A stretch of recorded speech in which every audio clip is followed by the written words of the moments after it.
Mám tě ráda, maminko. To je video. No jo. Teď buď tiše, teď vám něco řekne Julinka, jak bylo ve školce. Povídej. Hezky.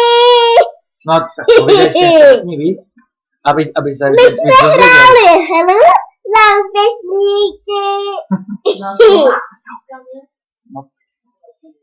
A já jsem měla nejvíc, jsem chytila je. Já jsem hezká, Julinka. Jo, to víme.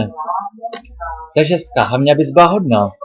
Já jsem chtěla video a jsem hodná. No, to je důležitý. No to je důležitý.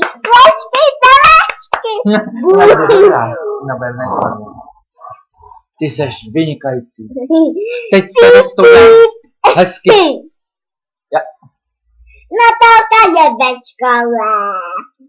A musí sedět. Ve škole, víte, já musím A to musí učit. poslouchat. Poslouchat hlavně učitelku, aby to učení zvládla, že? Ale ona dělá úkoly.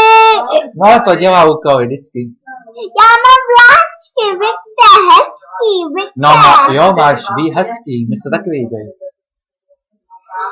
A ještě teta Jarša šijala na náštěvu a Kristýnka je moje nejradši. Nejlepší tvoje kamarádka, řekni. A ještě Davídek. Jo?